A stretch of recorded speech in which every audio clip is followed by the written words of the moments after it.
欢迎回来。在结束访德之行后，当地时间6月21号下午，国务院总理李强乘包机抵达巴黎，对法国进行正式访问。访法期间，李强将会见法国总统马克龙，并同法国政府、国会高层会见会谈。在出席中法工商界晚餐会并致辞时，李强赞赏法国政府反对阵营对抗和脱钩断链，并就深化中法合作提出3点倡议。值得注意的是，李强还将应邀出席新全球融资契约峰会。这是一场怎样的峰会？为何中国的参与至关重要？来看报道。李强走下舷梯，礼宾沿红毯两侧列队致敬。法国内政部长达尔马宁和中国驻法国大使卢沙野等到机场迎接。李强表示，法国是联合国安理会常任理事国和具有独立自主精神的大国，是中国的全面战略伙伴。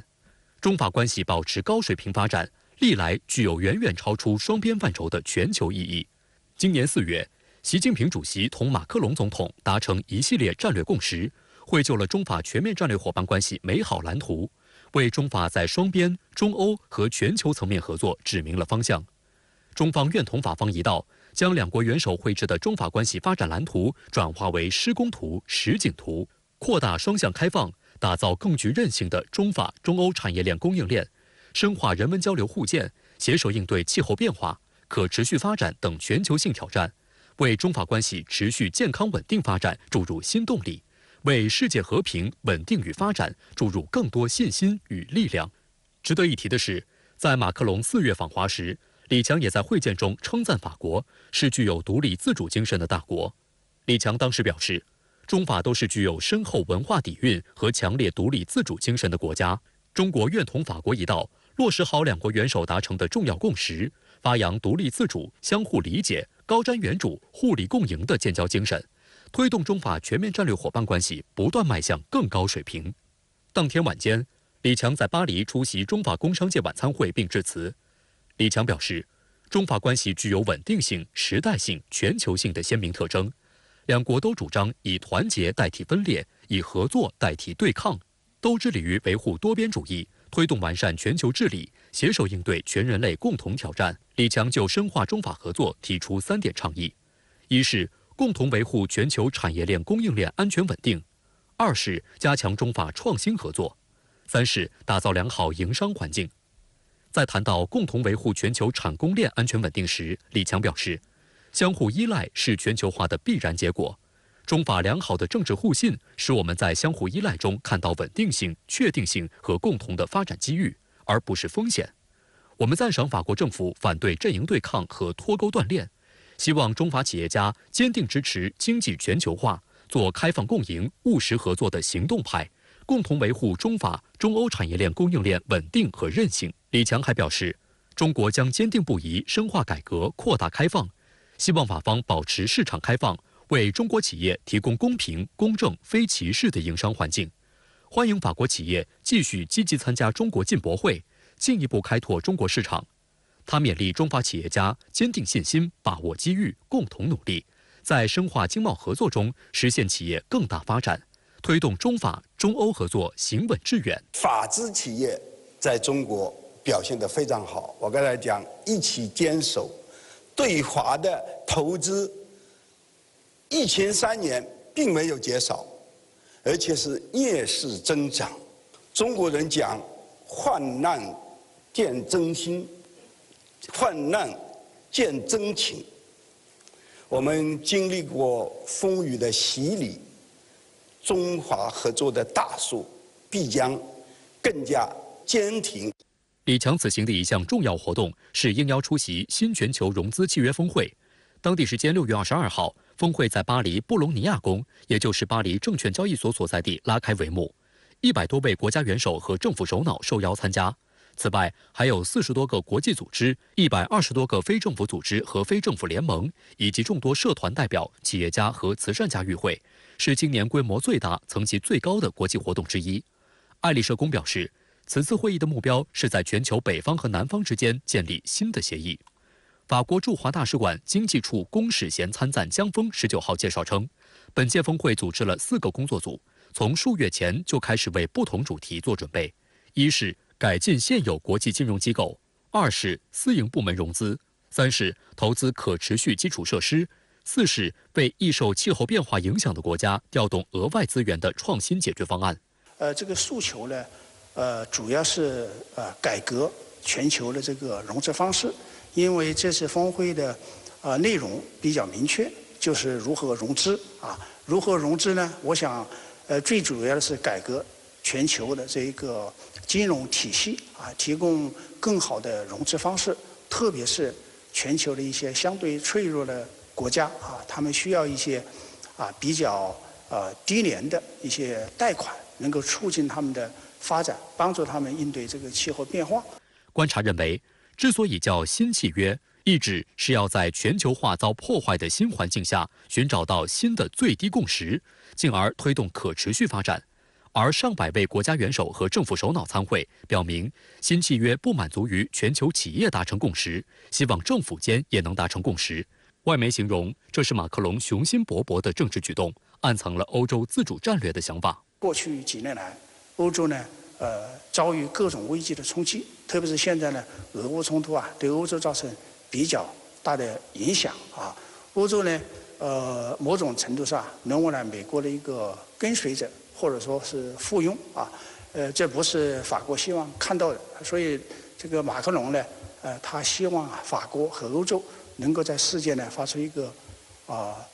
独特的声音独立的声音。我想呢，这一次峰会呢，也是照这方面的一个努力有助于法国和欧洲在世界上扮演他自己一个独立的角色实现他的最终目标，也就是战略自主。值得一提的是，早在法国筹备新全球融资契约峰会期间，就曾通过外交渠道表示希望中国密切参与其中。围绕邀请中方出席，外界认为此举显示出法国希望在推行全球治理和多边主义理念方面加强与中国的合作。中国外交部日前在例行记者会上指出，当今世界各国相互联系、相互依存不断加深，面对层出不穷的危机挑战，需要各方合力应对。中法作为联合国安理会常任理事国和负责任大国，在维护多边主义、推动国际社会合作、应对全球性挑战方面发挥着重要作用。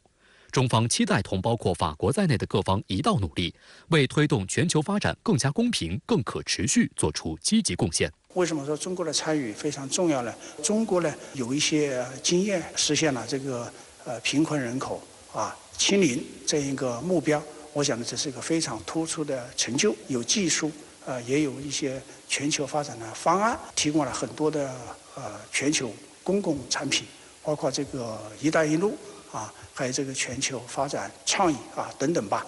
中国的参与这么大一个体量的国家，我想呢，对于全球实现应对气候变化的目标我觉得是非常的有意义。相关话题来连线特约评论员管瑶。管先生您好，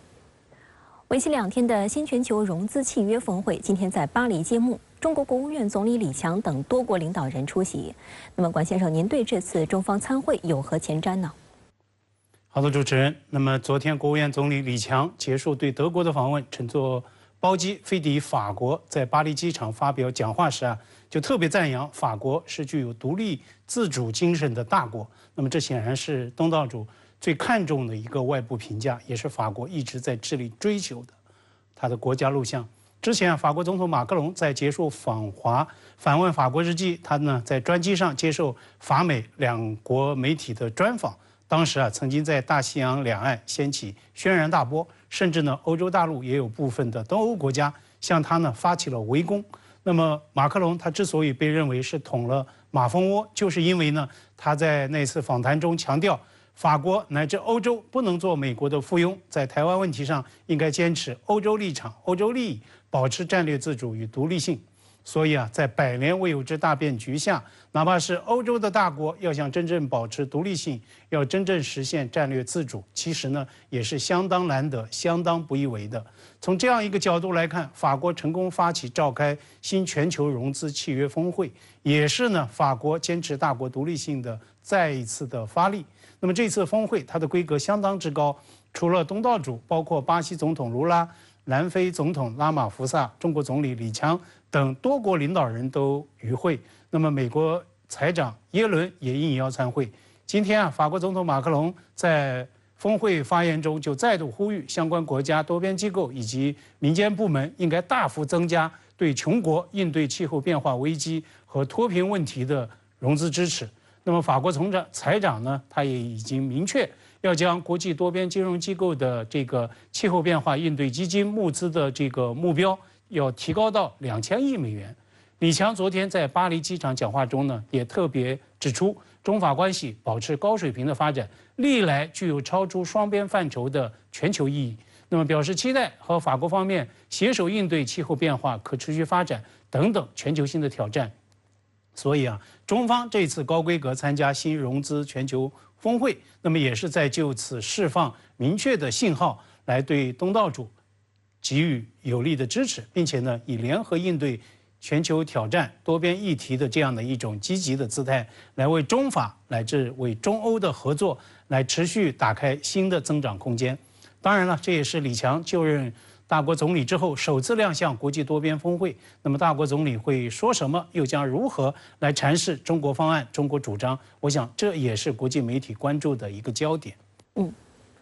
李强周三在出席中法工商界晚餐会致辞时，就中法合作提出3点倡议，再度强调要共同维护全球产业链供应链安全稳定。这又意味着什么呢？我注意到李强就中法合作提出3点倡议，维护全球产业链供应链的安全稳定，被置于最靠前的第1条。事实上呢，在欧洲行的第一站德国，那么大国总理也在反复在就此做出强调，毫不夸张地说，那么维护全球产业链供应链的稳定，这呢是大国总理首次外访行程的最大的一个关切，也是最优先的一个议程。李强无论是在和德国总理朔尔茨会晤、主持召开对话会，乃至和德国产业巨头面对面时呢，他都在对此在做强调。可以预料，这2天和法国总统马克龙或者是法国总理会晤时李强总理也会着力传递中方这样一个立场信息。特别要强调的一个背景是，就在李强访问欧洲之际，欧盟委员会也在周二公布了一份14页的所谓新贸易提案。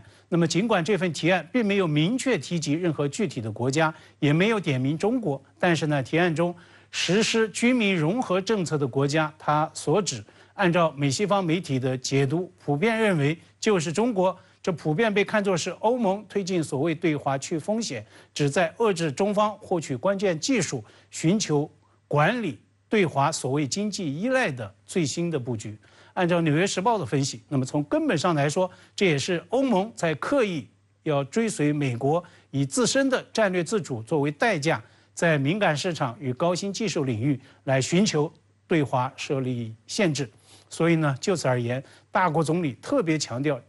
中方的这样一个优先议程，就是在做欧洲方面的工作。正如美国媒体所分析指出的，在与中国的重要经济关系方面，目前欧盟的一些个最大经济体，包括德国、法国、意大利与荷兰等等，他们现阶段并不急于接受布鲁塞尔可能具有破坏性的所谓的干预。那么欧盟这份贸易草案，它是按照欧盟委员会主席冯德莱恩所谓去风险的思路来炮制出炉的。那么也是在冯德莱恩叫响之后，去风险俨然成为美西方涉华政策的一个热词。我注意到大国总理在首次的外访行程中，也就何为真正的去风险，向欧洲方面做出了令人信服的阐释。那么在大国总理看来，什么才是真正的风险所在呢？我注意到去风险，也就是 de-risk 这个说法，也出现在中德总理在和德国工商巨头的对话场景中。德国总理朔尔茨就强调说，德国无意脱钩，但是呢，希望去风险。柏林希望贸易伙伴能够多元化，要致力和亚洲以及其他地区来扩大经济联系。对此呢，大国总理李强就明确回应，如果以去风险的名义来行脱钩之时，或者呢，针对某些个特定国家搞歧视性的政策，那么这有违市场化的原则、公平竞争的规则。李强就表示，相信德国产业界的朋友不会视中国为风险，也不会同意针对中国搞所谓的去风险。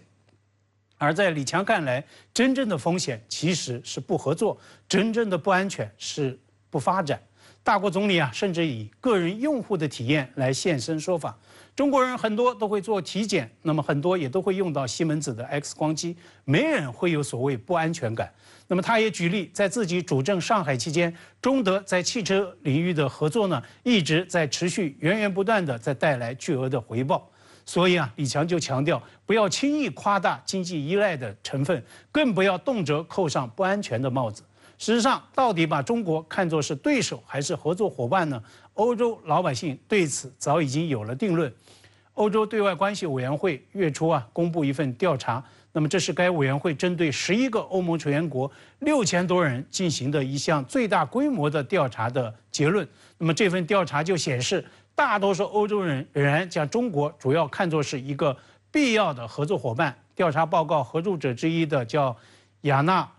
普格利林就对此解读说，主张去风险的冯德莱恩，他的观点呢，其实更加接近美国拜登政府，但是呢，欧洲主流民意舆论反而更加认同马克龙总统，认同中国是欧洲的战略和全球合作伙伴。好的，谢谢管先生在线与我们分享您的观点，谢谢。美国国务卿布林肯结束访华行程的第2天，一艘美国海岸警卫队舰艇就在台湾海峡附近展开挑衅行动。中国海警舰艇对其全程跟监警戒，依法依规应对处置。观察指出，美国海岸警卫队炮舰过航台湾海峡，其挑衅意味甚至比美国军舰过航台海更为严重。美国若还是在台湾问题上玩火，一定会导致中美关系的再度倒退，而导致中美关系不稳定的责任，毫无疑问在美方。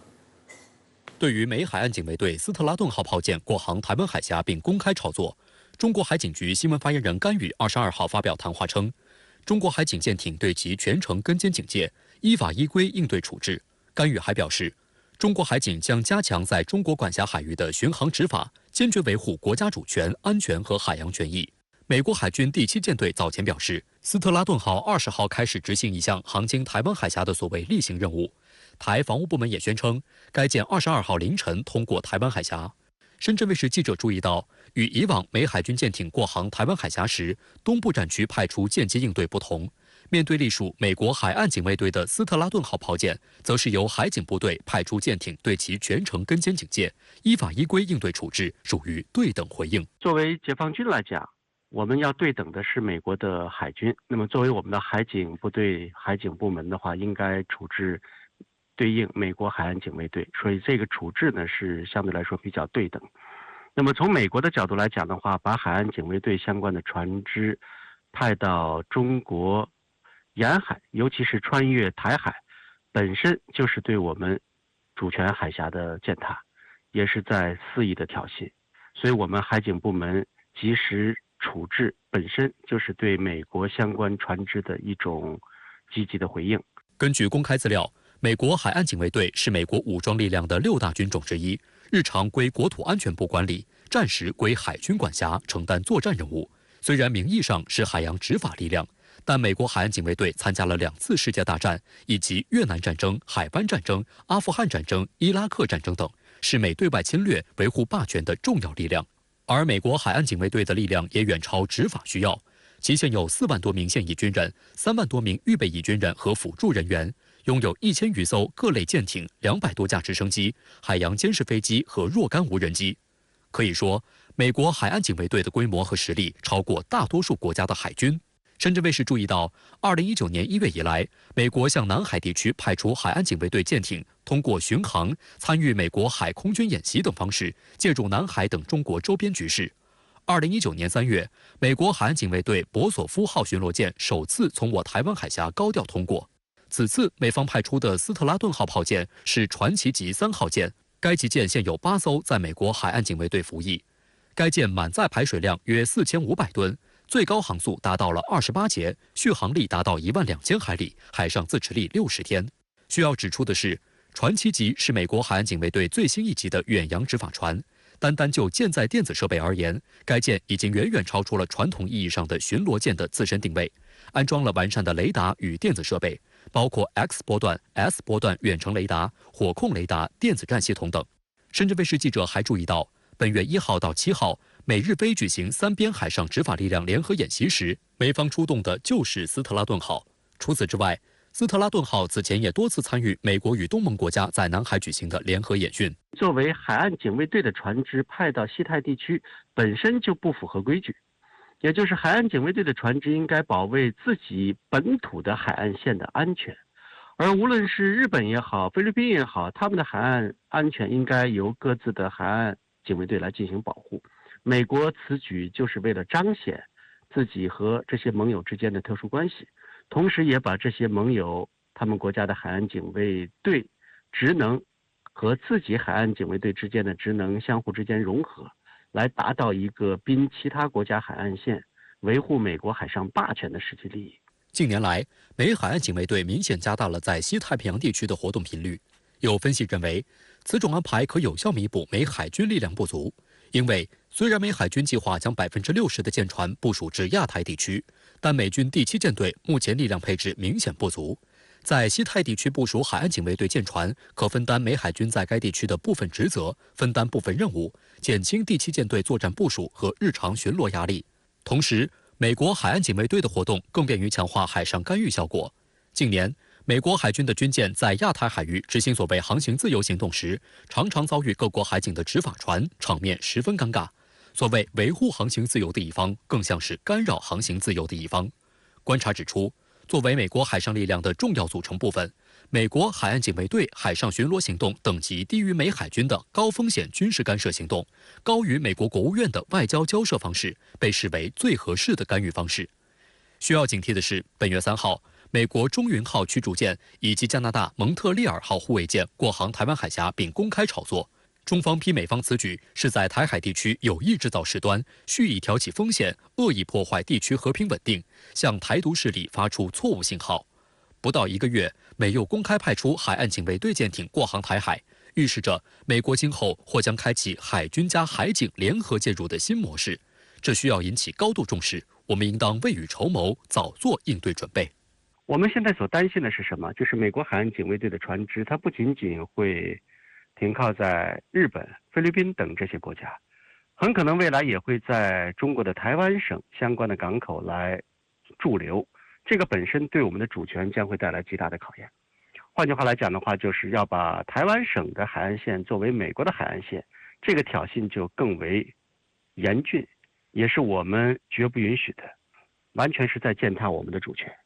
所以从美国的海岸警卫队自身来讲的话，它其实它的挑衅呢，甚至比美国的军舰的挑衅更加激烈，或者说挑衅更加残酷。值得关注的是，此次美国海岸警卫队舰艇过航台湾海峡的时机，正值美国国务卿布林肯结束访华行程的第2天。外交部美大司司长杨涛在19号就指出，台湾问题历来是中美关系中最重要的问题。美国单方面推出所谓《与台湾关系法》，对台6项保证，对此中方始终坚决反对，不予承认。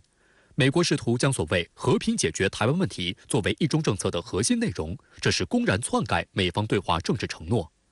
此事也再度将美国对华外交的两面性暴露无遗。一方面说要稳定中美关系，另一方面又制造中美关系紧张事件。20号，美国白宫国家安全委员会战略沟通协调员科比就被质疑，美国如何能确保落实布林肯访华做出的承诺？对此，科比惯用一套冠冕堂皇的说辞，显然未令现场记者满意。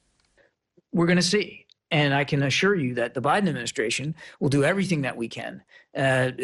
to achieve that goal and to work towards that end. 不仅如此，布林肯21号在与7国集团和欧盟代表会面后，美国国务院在声明中表示 ，G7 强调了在处理中国问题上要紧密协作，并重申 G7 比以往更加团结。这显然与其表示不寻求通过强化盟友关系反对中国的表态不符。新加坡外长维文21号谈及中美关系时就理性指出，中美关系中还有很多潜在的陷阱、凹坑甚至地雷阵，因此不认为中美关系随着布林肯此行全面重启，所有深层根本的分歧都已化解。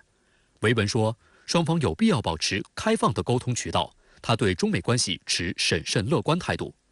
维文的表态也符合主流舆论对中美关系的认知。观察指出，中美关系的改善存在稍纵即逝的窗口期，特别是中美关系的解冻还需要再加把温，更需要有强有力的后续行动相配合。但当下的美国还没有创造这样的氛围。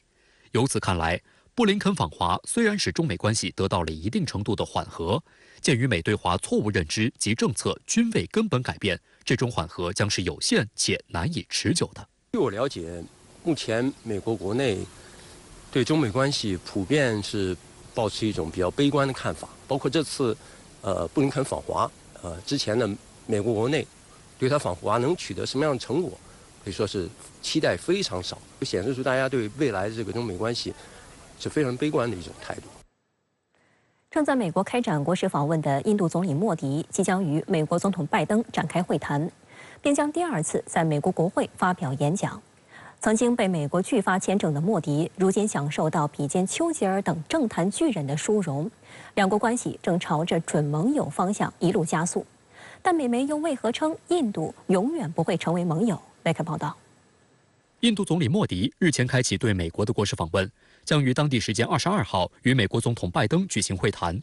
据悉，拜登会后将设国宴款待莫迪，这是拜登上任以来第3次以国宴规格接待外国政要，前2次是法国总统马克龙和韩国总统尹锡悦。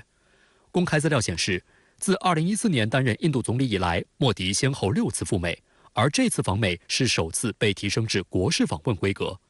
值得注意的是，莫迪还将第2次在美国国会联席会议上发表讲话。美媒称，这种待遇一般只给如丘吉尔等美国重要盟友国家的领导人。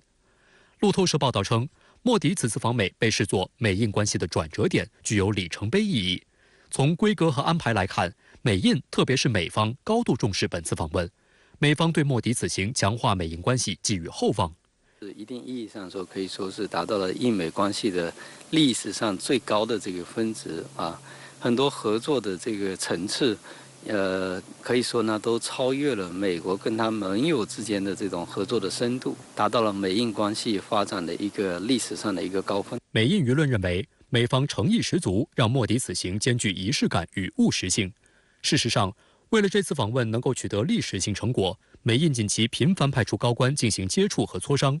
今年1月底，印度国家安全顾问多瓦尔访美，与美国总统国家安全事务助理沙利文正式启动了美印关键和新兴技术倡议。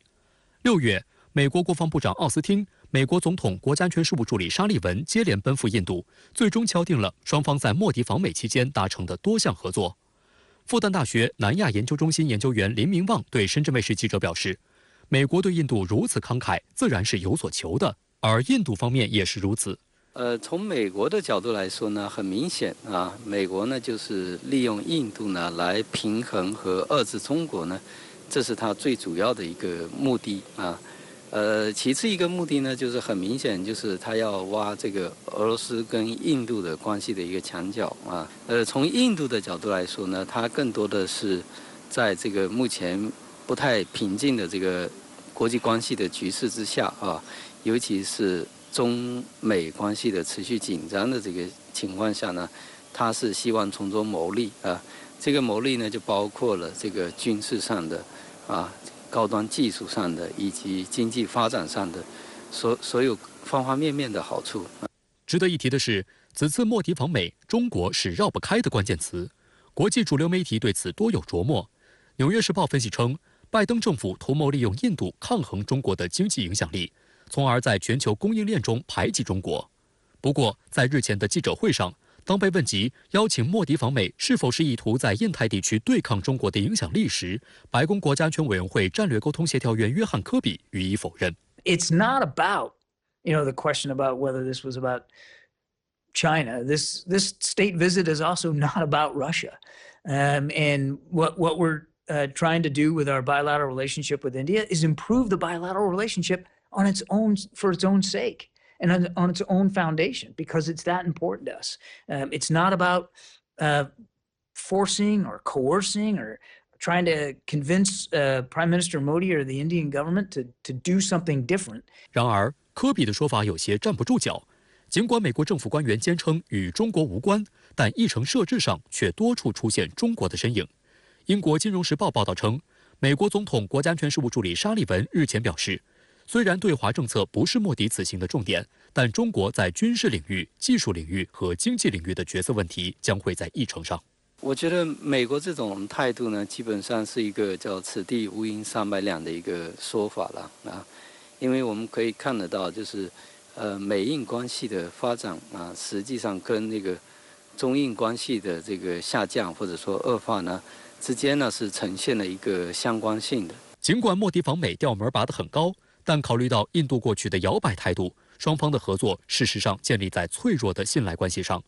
林明旺认为，美国对于印度的战略转向给予了过高的期待，其美好的心愿最终注定会竹篮打水一场空，因为印度只是从策略的角度来获得美国提供的利好，却不需要美国盟友的名分，更不会去承担美国盟友的任何一点义务。从印度的角度来说呢，这个战略自主啊，是深入印度这个国家或者这个民族，骨髓的这一些理念啊。而且印度外交是有很强的这个机会主义的色彩啊，所以它跟美国在道德感啊，在价值认同上没有太一致的情况下呢，印度呢最终站在美国一边呢，或者说倒向美国阵营呢，这种可能性呢是基本上不存在的。值得注意的是，美媒也对此发出了预警。华盛顿邮报日前发表题为“对不起美国，印度永远不会成为你的盟友”的文章。文章称，印度的不结盟政策始于拒绝被卷入冷战，今天这已经演变成了积极的多边主义。文章认为，在国家利益的面前，印度不会盲从美国的外交政策，而是随时保持着与中国、俄罗斯、伊朗合作的空间。的欧洲防空和导弹防御会议19号在巴黎航展期间举行。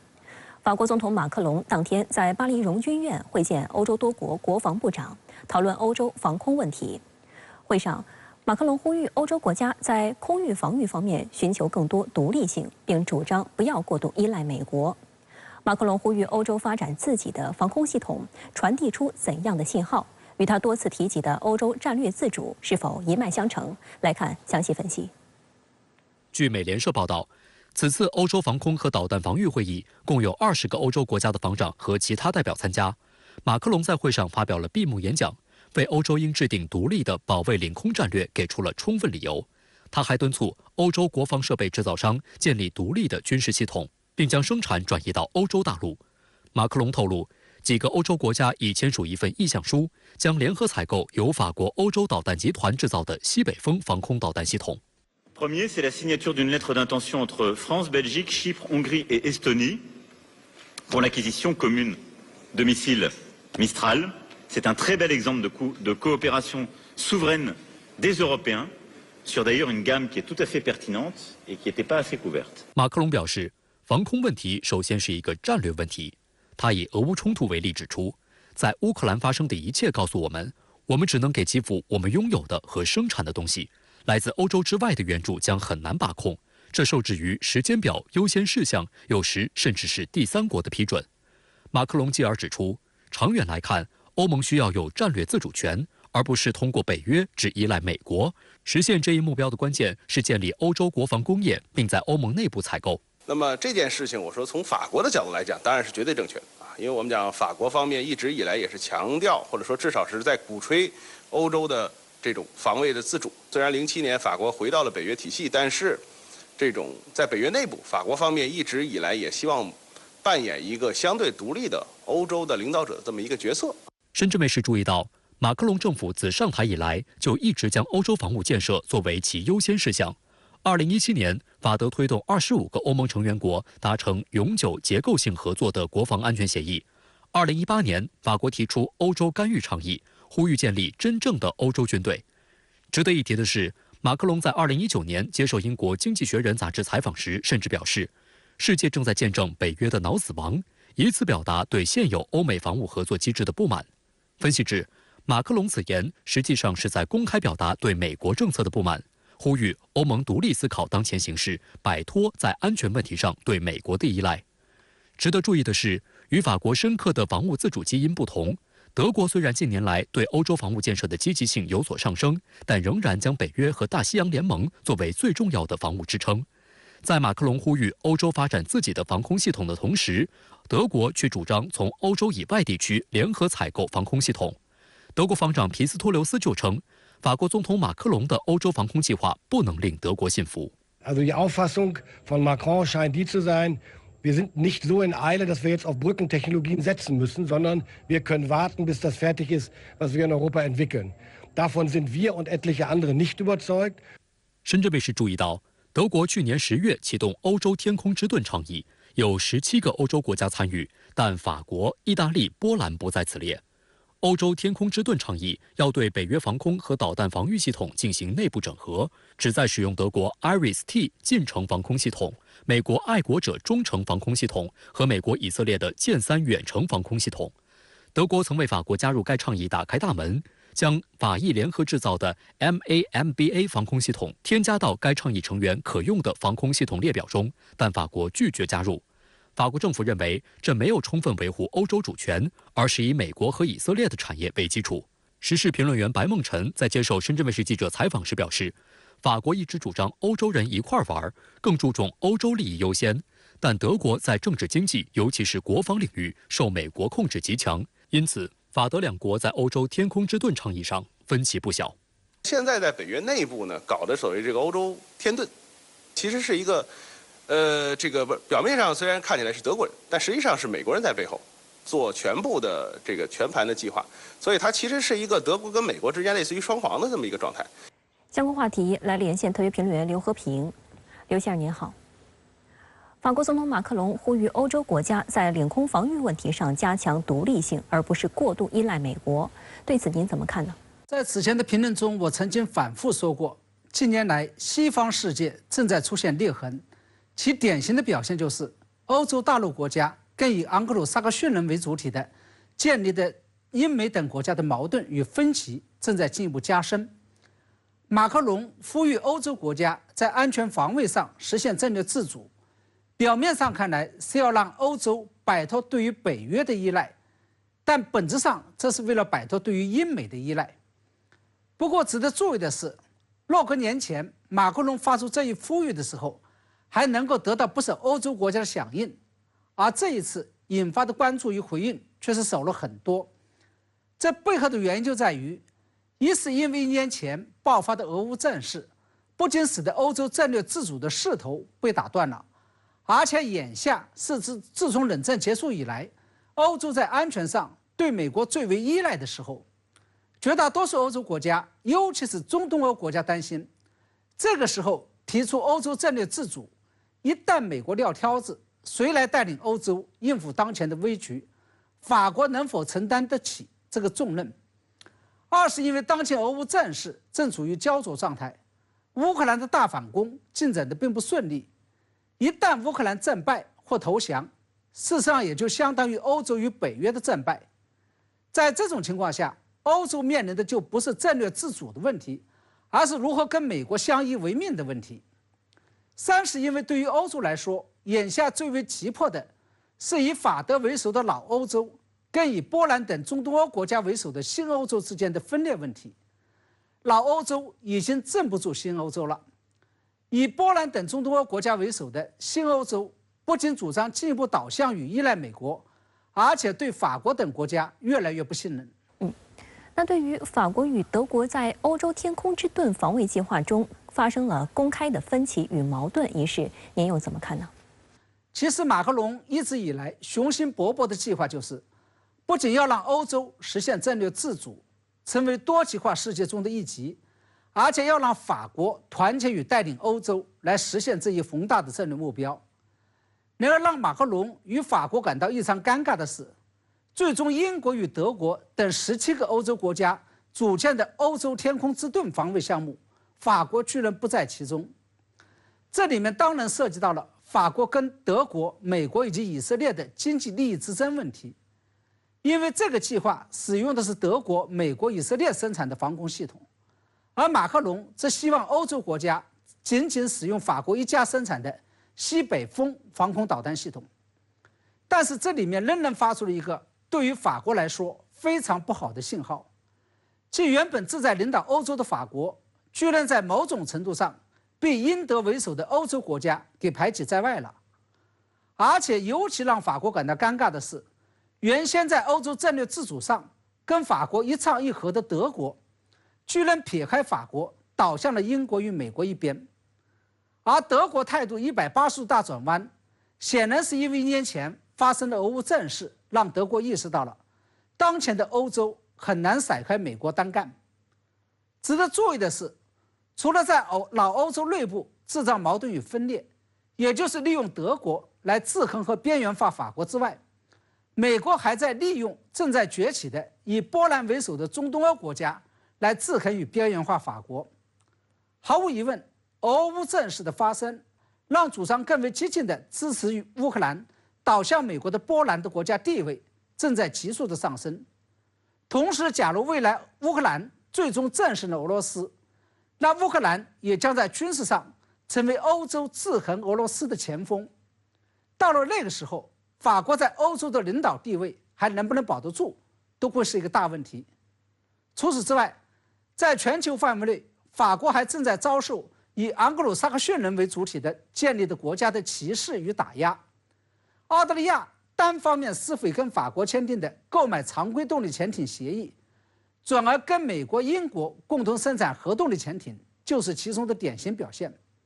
所以我们看到，原本一直在俄乌之间劝和促谈，反对北约军事支援乌克兰的法国，最终也不得不被迫向乌克兰提供了一定数量的武器装备。好的，谢谢刘先生在线与我们分享您的观点。